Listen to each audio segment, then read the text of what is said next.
hopefully the Pakistan intended, leaving India a target of 390. Now, they went in and Gavaskar and Chauhan batted very, very confidently. One very confident appeal against Chauhan, but apart from that, they played very well, and it looked as if they were going on to a big opening partnership and a very confident one. And from the Pakistan supporters' point of view, Gavaskar looking ominously good, and then suddenly Sikandar Baksh producing that ball, and Gavaskar came back. And after that, it looked there was a complete transformation in the Indian tactics, and they went on the defensive with Venkatrakar and Chauhan really defending stoutly and early. And in the next 90 minutes of play, the score went from 37 to 71. So in all, 34 runs were added in 90 minutes. Pakistan bowled well. Asif depleted in the attack that he has at his command, with Imran off, used Sikandar at one end and Mudassar sharing it with him, that end from the fourth side, and Iqbal Qasim holding up one end. Well, that was the position.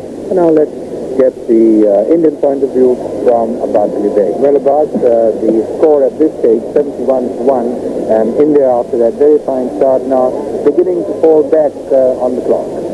Yes, Iftikhar, I'm not very sure what the tactics are, but it does appear that Venkatrakar has got himself bogged down a little bit. The Pakistan attack has been accurate. They have kept an excellent length.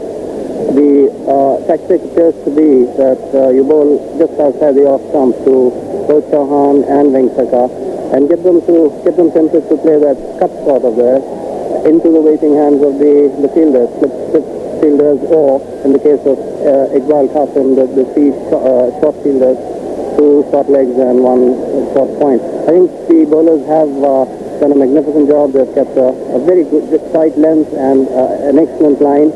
And from the Indian point of view, I hope Venkatrakar particularly doesn't get too bogged down, because he is capable of producing some excellent shots, both off the front foot and the back.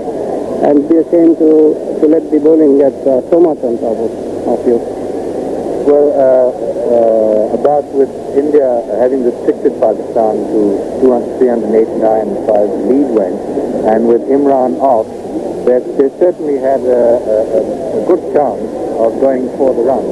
But with this falling behind on the clock, I think they're putting some more pressure on themselves. I think it's quite unnecessary in a way, but then, in a test match you can't really afford. Once Sunil Gavaskar left, I think the pressure was very, very great on both Chauhan and Venkatrakar, because like they rightly said, the three previous occasions on which India has managed to score 400 and above, Sunil Gavaskar has been a very major contribution. And with his leaving early, the pressure and the tension on the succeeding batsman was quite tremendous. India still has a fair depth in batting, and there's no reason why they shouldn't push the score along. Well, the two umpires now are back on the field, so play after tea about to start. Umpire Punjabi, and at the far end, umpire Ross. 33 overs have been bowled.